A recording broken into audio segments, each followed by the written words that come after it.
میرے بھائیوں آج کا دور تو بہت اچھا دور ہے. آج آن لائن بھی آپ دین کی تعلیم حاصل کر سکتے ہیں. اپنی بہنوں سے کہنا چاہوں گا جو کالج میں پڑھتی ہیں, جو یونیورسٹی میں پڑھتی ہیں, اے میری پیاری بہنوں, آج ایسے کورس بھی ہو رہے ہیں, آن لائن کورس ہو رہا ہے.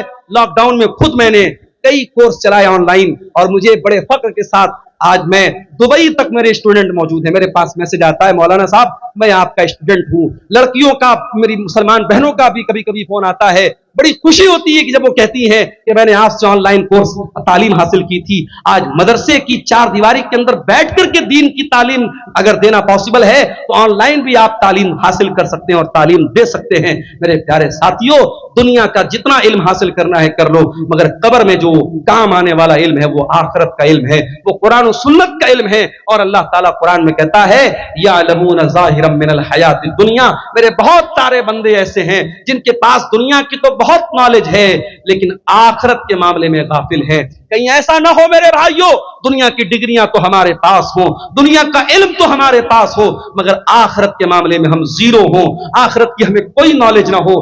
امام حسن بصری کہتے ہیں کہ کچھ لوگ اتنے ماہر ہوتے ہیں, اتنے قابل ہوتے ہیں کہ اپنے انگلی کے ناخن پہ رکھ کے بتا دیتے ہیں کہ دینار کا وزن کتنا ہے. اتنے ماہر ہوتے ہیں, اپنے دنیا کے معاملے میں اتنے قابل ہوتے ہیں, لیکن 2 رکعت نماز پڑھنے کا طریقہ ان کو. اسی کٹیہار میں مجھے یاد ہے, نماز پڑھنے کے لیے بیٹھا, پیچھے سے ایک آدمی آتا ہے, اس کو کسی نے بتایا کہ عبدالغفار صاحب نماز پڑھ رہے ہیں, جاؤ ان کے ساتھ پڑھ لو. نماز ختم ہو چکی تھی, میں بعد میں آیا تو میں اپنی الگ نماز پڑھ رہا تھا. اب وہ آدمی آیا تو اس کو یہ بھی پتا نہیں کہ دائیں کھڑا ہونا ہے کہ بائیں کھڑا ہونا, یہ بھی نہیں معلوم. کتنے علاقوں میں جاتا ہوں, میں مسافر ہوں, ظہر کی نماز کا ٹائم ہے, مسجد کے امام صاحب نے کہا مولانا صاحب آپ نماز پڑھا دیجیے. میں کہتا ہوں بھائی میں مسافر ہوں, رہنے دیجیے. نہیں مولانا آپ آئے, آپ پڑھا دیجیے. میں اعلان بھی کر دیتا ہوں کہ میں مسافر ہوں, میں 2 رکعت پڑھوں گا, آپ لوگ پوری کر لیجیے گا. اس کے باوجود بہت سارے لوگ سلام پھیر دیتے ہیں اور پھر تاکنے لگتے ہیں, اور پھر ان کو سمجھ میں آتا ہے باقی لوگ 2 رکعت پڑھ دو, وہ بھی جلدی جلدی اٹھ کے پڑھ دیتے. معلومات نہیں ہے میرے بھائی, جبکہ ہر جلسے میں جا رہے ہیں, ہر تقریر سن رہے ہیں, اتنی تقریریں سیمانچل میں ہو رہی ہیں, مگر دین کی جو تعلیم ہے میرے بھائیوں, جو قرآن کا درس ہے, جو نماز کا طریقہ ہے, جو عقیدے کی موٹی موٹی باتیں ہیں, وہ آج میں گاؤں جاتا ہوں تو میں دیکھتا ہوں وہ چیزیں بھی ہمیں نہیں معلوم. ہم بڑے فخر کے ساتھ پورے انڈیا میں ہم بیان کرتے ہیں کہ یہ شیرشاہ آبادی یہ قوم ہے, جو سیمانچل کے اندر یہ قوم ہے, اور 90% یہ قوم اہل حدیث قوم ہے, مگر آج شیرشاہ آبادیوں میں بھی تعویذ پہنا جا رہا ہے. آج شیرشاہ وادیوں میں بھی بعض بستیوں میں قبر پرستی شروع ہو گئی ہے, تعویذ اور گنڈا شروع ہو گیا ہے, حرام قسم کی جھاڑ پھونک شروع ہو چکی ہے. کیوں؟ کیونکہ عقیدہ مضبوط نہیں ہے, توحید مضبوط نہیں ہے, دین کا علم نہیں ہے.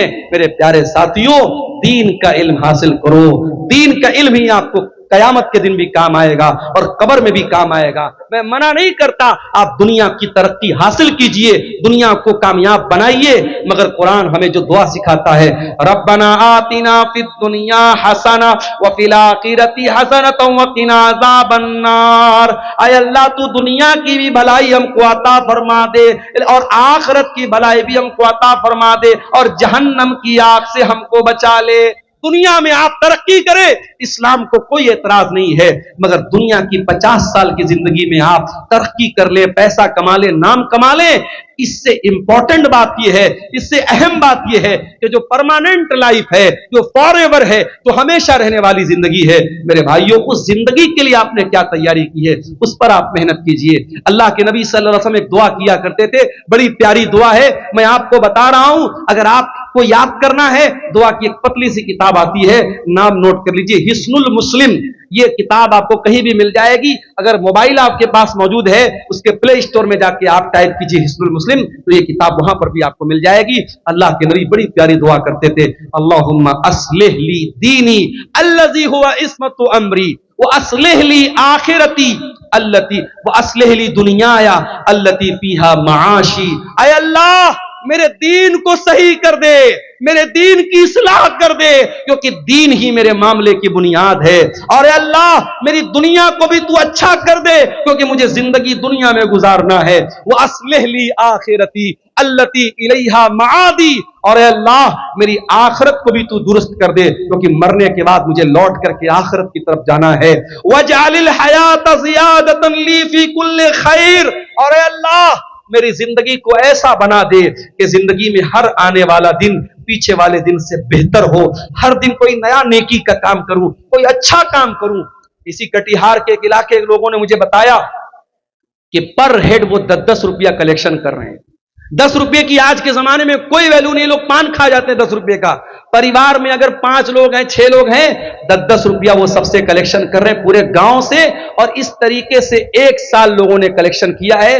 گاؤں کا نام مجھے یاد نہیں ہے، اس گاؤں کے لوگوں نے مجھے بتایا، ابھی شام کو مجھ سے ملاقات ہوئی تھی، کہ ہر مہینے 40,000 50,000 روپیہ کلیکشن کر رہے ہیں، اور 1.5 سال میں انہوں نے 16-17 لاکھ روپے اکٹھا کر لیا ہے۔ ایک بڑا فنڈ ہو گیا ہے، مسجد کا کوئی مسئلہ آ جائے، قبرستان کا کوئی مسئلہ آ جائے، 10 روپیہ کوئی بھاری بھی نہیں پڑنے والا، ہر ہفتہ وہ وصول رہے ہیں، اور پوری ٹرانسپیرنسی کے ساتھ، پوری پاردرشتا کے ساتھ باقاعدہ ایک گروپ بنایا ہے، واٹس ایپ پر باقاعدہ میسج میں ہر ہفتہ بتا دیتے ہیں اتنا کلیکشن ہوا، اتنا اماؤنٹ آیا ہے۔ میرے پیارے ساتھیوں، یہ مدرسے جو آپ کے گاؤں گاؤں میں مکتب چل رہے ہیں، یہ سال میں جلسہ کر کے چھوٹے چھوٹے بچوں کو آٹو پر بٹھا کے جو بھیک مانگتے ہیں ہم، اس سے تو بہتر ہے اس طریقے کی کوئی ہم شکل نکالیں کہ 10 روپیہ بھی اگر ہم ہر پریوار کے ہر ممبر سے لیں اور ایک بڑی رقم اکٹھا ہو جائے، ہم اچھی سیلری دیں اور اچھے علماء کو اور اچھے ٹیچروں کو ہم رکھیں، ہماری قوم کے بچے قرآن و حدیث پڑھیں، یہ مجھے بڑا اچھا لگا، یہ کرنے کا کام لگا جو آپ کے سیمانچل میں یہ کام کیا جا سکتا ہے۔ مجھے تکلیف ہوتی ہے میرے بھائیوں،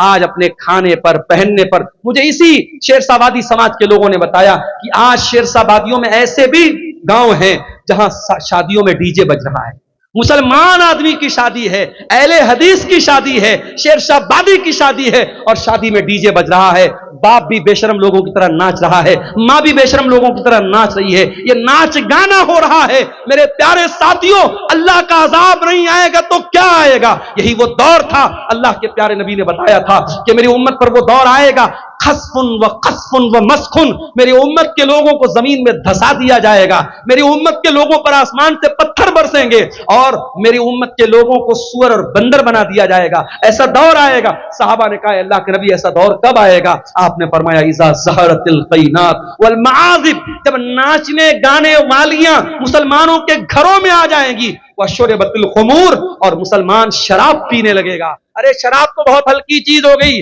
آج آپ کے کٹیہار اور کشن گنج کی رپورٹ میرے پاس موجود ہے، آج گانجا پی رہا ہے مسلمان کا بچہ، آج چرس کا نشہ کر رہا ہے مسلمان کا بچہ، آج ہیروئن کا نشہ کر رہا ہے مسلمان کا بچہ، آج یہ نشے ہماری قوم کو ڈبو رہے ہیں، ہماری قوم کے نوجوانوں کو برباد کر رہے ہیں۔ میرے پیارے ساتھیوں، اللہ کا عذاب اگر آ رہا ہے تو وجہ یہی ہے۔ میرے عزیزوں، تقریر کر لینا اور کرا لینا، جلسے کر لینا کرا لینا، یہ کمال نہیں ہے۔ کمال یہ ہے کہ ہم اپنے آپ کو جانچیں اور پرکھیں کہ ہمارا سماج کل کہاں تھا اور آج کہاں ہے۔ اگر رات بھر تقریر سننے کے بعد بھی فجر کی نماز میں ہمارے پاس نمازی نہیں ہے، اگر شراب کے اڈوں پر کوئی کمی نہیں آ رہی ہے، اگر عورتوں کی بے پردگی میں کوئی کمی نہیں آ رہی ہے، اگر دل میں اللہ کا ڈر پیدا نہیں ہو رہا ہے، تو معاف کیجیے ہم فیل ہو رہے ہیں، ہماری ساری محنت بیکار ہو رہی ہے۔ ہمیں اس پر غور کرنے کی ضرورت ہے۔ اتنا بڑا سرمایہ سیمانچل میں ہزاروں جلسے ہو رہے ہیں، امت کا کیپٹل لگ رہا ہے، امت کا سرمایہ لگ رہا ہے، ان جلسوں سے ہم کیا حاصل کر رہے ہیں؟ ہماری قوم کیا حاصل کر رہی ہے؟ ہم اپنے اندر سدھار کر رہے ہیں کہ نہیں کر رہے ہیں؟ اپنے اندر پریورتن کر رہے ہیں کہ نہیں ہے؟ اس پر ہمیں غور کرنے کی ضرورت ہے۔ میرے عزیزوں، آج کا یہ جلسہ مسجد کے لیے جلسہ تھا۔ مجھ سے پہلے آپ نے علماء کی تقریریں بھی سنی، اور جو چندہ کرنے والے مولوی تھے ان کے ہاتھوں پر آپ نے چندہ دیا۔ جاتے جاتے بھی میری گزارش ہے کہ اللہ کے گھر میں آپ تعاون کر کے جائیے گا۔ ہمارے یہاں لوگ LIC لیتے ہیں، LIC کا ایک نعرہ ہے جیوت، زندگی کے ساتھ بھی اور زندگی کے بعد بھی۔ میں آپ کو بتا دوں کہ مسجد میں آپ کا 10 روپیہ بھی لگا ہے، مسجد میں آپ کا 100 روپیہ بھی لگا ہے، تو یہ LIC کی جو پالیسی ہے نا، وہ تو دنیا میں آپ کے کام آئے گی، وہ بھی حرام طریقے سے پیسہ کما رہے ہیں آپ، LIC کا جو پیسہ ہے، لیکن یہ آپ جو پیسہ لگائے ہیں مسجد میں، یہ آپ کو آخرت میں کام آئے گا۔ اللہ کے نبی نے کچھ چیزوں کا ذکر کیا ہے جو مرنے کے بعد بھی انسان کے کام آتی ہیں. اس میں ایک چیز کیا ہے؟ او صدقۃ جاریۃ، ایسا صدقہ انسان کر کے جائے جو اس کے مرنے کے بعد بھی کنٹینیو جاری رہے. میرے عزیزو، مسجد اور مدرسے کی عمارت میں لگنے والا آپ کا پیسہ صدقہ جاریہ ہے. آج ہم لوگ بڑے خوش ہوتے ہیں، صاحب مولانا مطیع الرحمان صاحب کے ذریعے مسجد بن رہی ہے، فلاں مولانا صاحب کے ذریعے مسجد بن رہی. کبھی آپ نے غور کیا یہ جتنے مشاری کا کام کرنے والے علماء ہیں یہ اپنا پیسہ تو نہیں لگا رہے ہیں؟ یہ عرب کے کچھ لوگ ہیں، اللہ کے نیک بندے، کوئی اپنی ماں کے نام سے مسجد بنوا رہا ہے، کوئی اپنے باپ کے نام سے ٹیوب ویل لگوا رہا ہے، کوئی اپنے بھائی کے نام سے مدرسہ بنوا رہا ہے. جو جذبہ عرب کے لوگوں میں پیدا ہوا اور ہندوستان اور بہار، بنگال اور نیپال میں ان کے پیسے سے مسجد بن رہی ہے، تو وہ جذبہ کیا ہمارے اندر پیدا نہیں ہو سکتا؟ میرے پیارے ساتھیوں، وہ جذبہ یقیناً پیدا ہو سکتا ہے. وہ جذبہ پیدا کرو. ہم اپنے لیے جو بنائیں گے وہ یہی رہ جائے گا، جو دنیا کے لیے، امت کے لیے چھوڑ کے جائیں گے وہ انشاءاللہ آخرت میں ہمارے کام آئے گا. اس لیے جن کو اللہ نے نوازا ہے وہ اس طریقے کے نیکی کاموں میں بڑھ چڑھ کے حصہ لیں. دنیا کی حقیقت کے موضوع پر یہ چند باتیں آپ کے سامنے میں نے رکھی ہیں. اللہ سے اس دعا کے ساتھ رب العالمین ہمیں دنیا کے ساتھ ساتھ آخرت کی تیاری کرنے کی توفیق عطا فرمائے.